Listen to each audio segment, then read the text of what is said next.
Oh, should I go to the reunion or not? I ponder, holding an invitation postcard in my hand. Still undecided, my husband Damien asks, and I hum in response. There are people I really don't want to see, but also people I absolutely want to catch up with. I'm Michelle, 50 years old, living with Damien, who's 7 years my senior, and our college sophomore daughter, Caroline. Recently, an invitation to my high school reunion arrived. Back in high school, my family was fairly well off. My parents, who valued education, sent me to a prestigious private school. I loved studying and consistently ranked at the top of my class. But there was Justina, a classmate who saw me as a rival and picked fights with me for no reason. Both of Justina's parents were doctors, and she came from a family of high achievers. She always had a group of followers around her, and she exuded an air of authority. From the start, I had zero interest in Justina's bragging about her family's background. Because I found her annoying and brushed her off, I ended up on her blacklist of people she disliked. And to make matters worse, I always outperformed her academically, which seemed to infuriate her the most. She and her clique would look down on me, but I was too busy with my studies to care. Everything changed during my senior year. My dad suddenly disappeared. My mom wouldn't give me the details, but I knew it involved another woman. He took all our savings and vanished without a trace. Since my mom's main source of income had been my dad, it became impossible to cover living expenses and the high tuition fees on her income alone.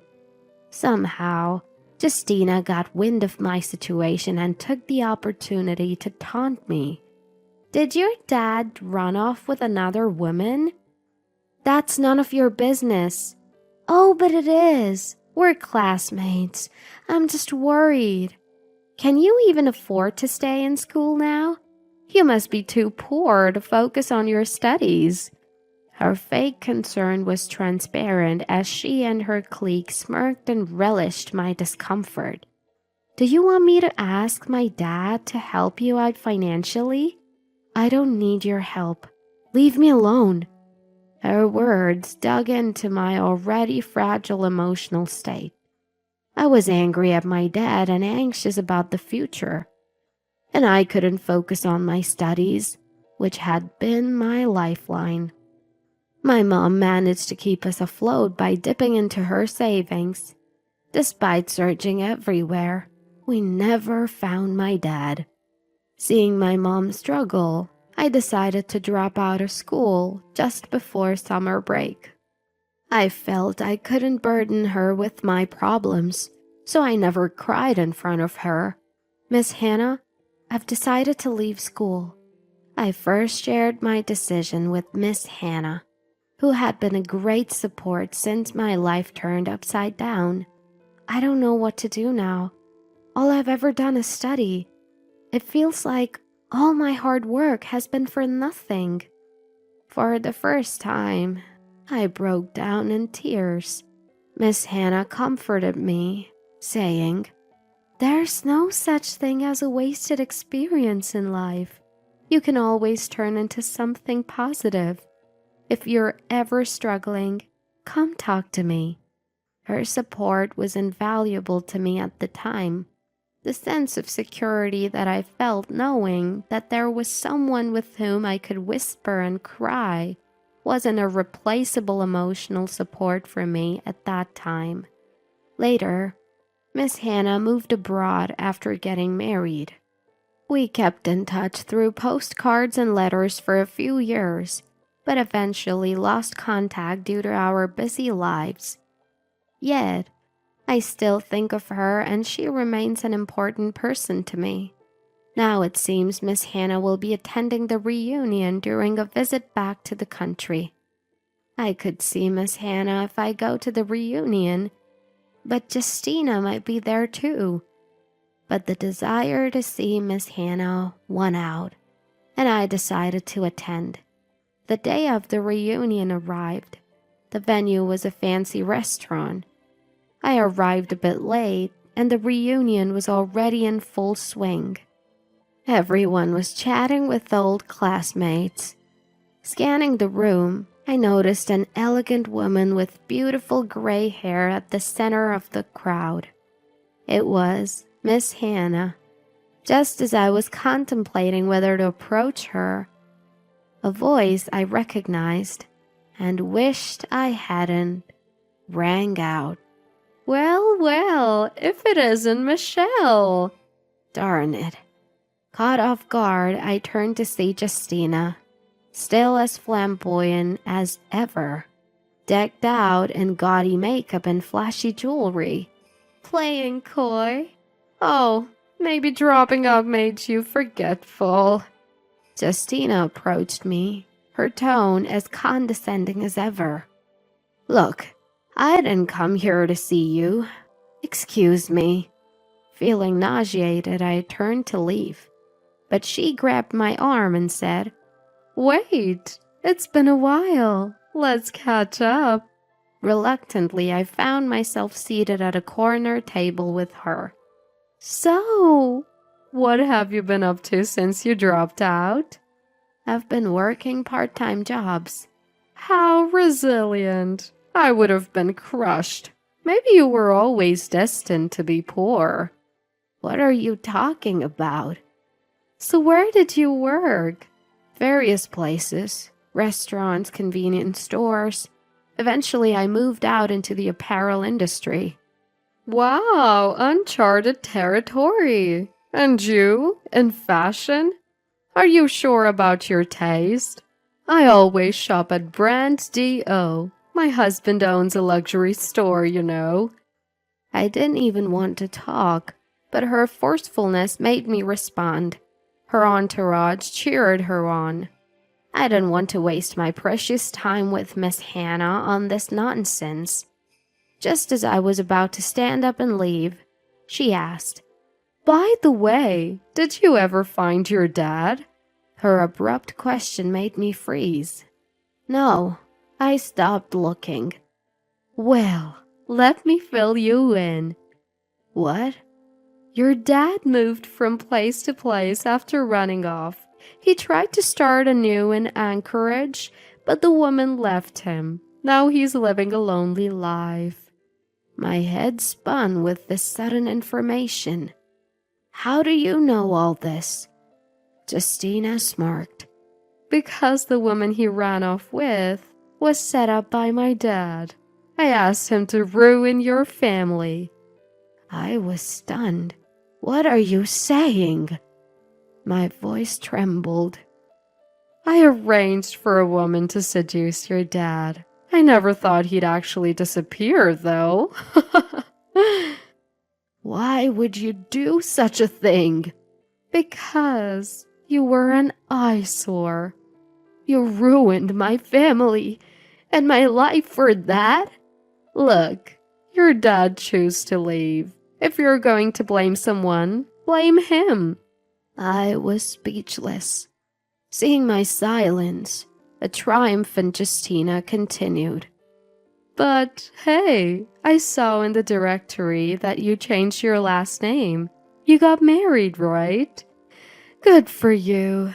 So, who's the lucky guy? Probably some poor sap, huh? You do have that poor vibe." Feeling defeated, I could only sit in silence. "Hey, why don't you have your husband pick you up today? I'm curious to see who he is."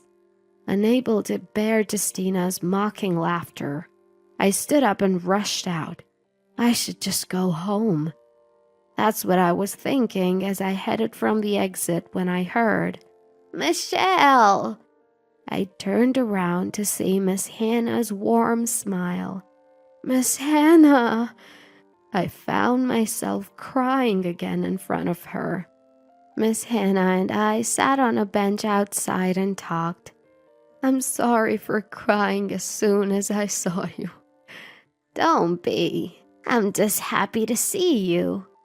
Actually, I requested that you be invited. Really? I never got an invitation before because I dropped out. I was worried you might not come, but I'm so glad you did. I came because I heard you would be here. Miss Hannah listened as I updated her on my life. Talking to her made the crushing feelings from earlier disappear.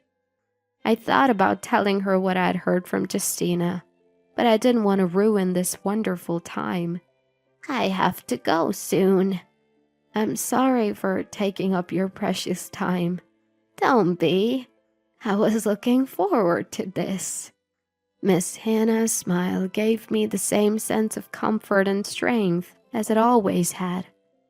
After saying goodbye, I returned to the venue with renewed determination. I quickly approached Justina, who was still chatting with her entourage. Back already? I thought you'd run off. You said you wanted to meet my husband. He's here to pick me up, so I'll introduce you. How exciting! My husband is about to arrive too. We should introduce them. Outside, our husbands were already talking. Sorry to keep you waiting. Michelle, this is my husband Drake. He owns a brand shop. Before she could finish, Drake interrupted. Wow, you're Damien's wife? You're as elegant and beautiful as I'd heard. Wait, President? Justina was stunned. Drake, who runs one of the companies that sells Damien's brands, introduced himself and thanked Damien. Drake runs one of Damien's brand name sales companies. Damien spoke to Justina, who was frozen in disbelief. Sorry for the late introduction. I'm Damien Owen of D.O. Company. D.O. Company? As in the brand D.O.? Justina's eyes widened. Yes, D.O. is our main brand. Justina was flustered and I couldn't help but smile. So, are you satisfied now? I'm surprised you're a CEO's wife, and what a wonderful husband you have. Her voice trembled, perhaps trying to hide her agitation with a strange laugh. Thank you. Sorry he's not the poor husband you were expecting. The poor husband I was expecting? Drake looked puzzled. Stop, don't say weird things. It was a joke. Oh, was it?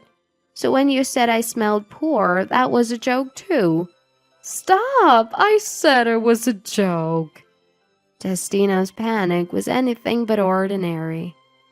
Hey, Justina, did you really say that to Michelle? That's not something you can just joke about. It's not like that. We were drinking, and it was just the mood from our school days.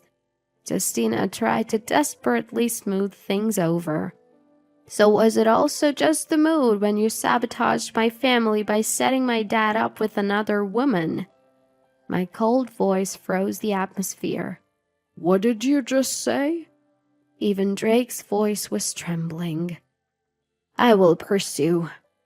Justina has been targeting me since school, making my life miserable. Because of her, my family fell apart, and I had to drop out of high school. Is this true? Drake looked uneasy. Drake, it's not like that. Yes, Michelle's dad did run off with another woman, but I had nothing to do with it. Really? You just confessed to me that you orchestrated the whole thing. That was a joke. I couldn't possibly do something like that. Despite her attempts to cover it up, Drake was visibly shaking with anger. As I said, this isn't something you can just joke about. Apologize to Michelle right now. Drake! Drake interrupted Justina's excuses. Michelle, I'm really sorry for the discomfort Justina has caused you at this reunion. Justina, apologize properly. I'm sorry. Seeing their reactions, I looked at Damien for guidance. Well, both of you, the comments were indeed inappropriate, but perhaps the alcohol got the best of you. You've apologized, so, Michelle, can we let this go? If Damien says so. Thank you, Damien. Michelle? Drake looked like he was about to cry. Justina wouldn't even look our way. Was she struggling to contain her anger? Why don't we go check out some deal clothing? I think we have something that would suit Justina. Justina's face lit up. She's a perfectly fine person. Really? Right now? Is that okay? We're past closing time, but it's our shop, so it's fine. And so we found ourselves in a special room on the second floor of the D.O. flagship store. Justina, why don't you try something on here? Drake, would you like to see our new collection? Michelle will show you. Neither of them had any idea this was a trap. How does it look? Alone with Damien in the fitting room, Justina flirtatiously asked. It suits you perfectly. It's like it was made for you. Damien whispered into her ear. Oh, you're good at this. I'm flattered. Justina moved closer. How about dinner sometime? Would that be for the four of us? Oh, I wouldn't mind if it's just the two of us. That wouldn't be fair to Drake, would it? I don't care about Drake. He's nowhere near as charming or successful as you. Justina had completely fallen into our trap. Just like Michelle said. Damien signaled that it was time to reveal the truth. What? Justina was stunned. At that moment, Drake and I entered the fitting room. Justina, clearly startled, quickly moved away from Damien, but it was obvious they had been close. Ignoring that, I said, You look great in that outfit, although it's a total fail as a product. What? A fail? It's flashy but lacks elegance. I've decided it's not up to the D.O. brand standards, but it really suits you. How rude! And what do you mean you've decided? I'm the person in charge of the D.O. brand. What? You're in charge? Michelle, poor as she is in charge of a famous brand? You must be joking.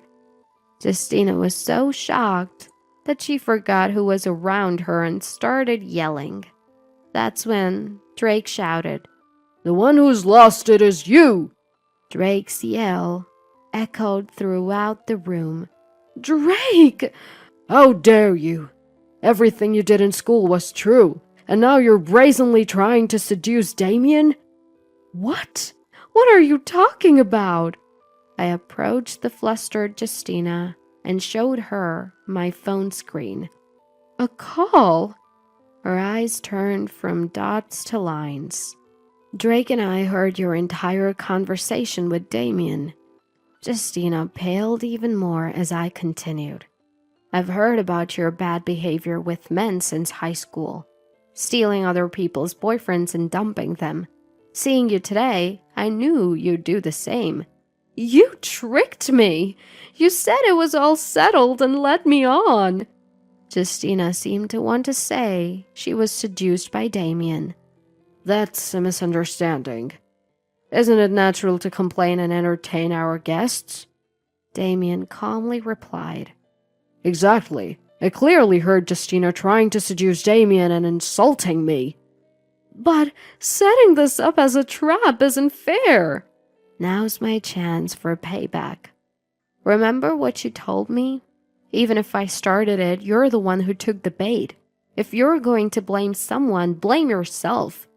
I threw her own words back at her. She was red-faced and speechless. Damien, Michelle, I'm really sorry for all this. I'll make it up to you later. Drake apologized deeply and grabbed Justina's arm. Get ready for a divorce. What? Wait, Drake, wait! As Justina's voice faded, Damien and I exchanged smiles.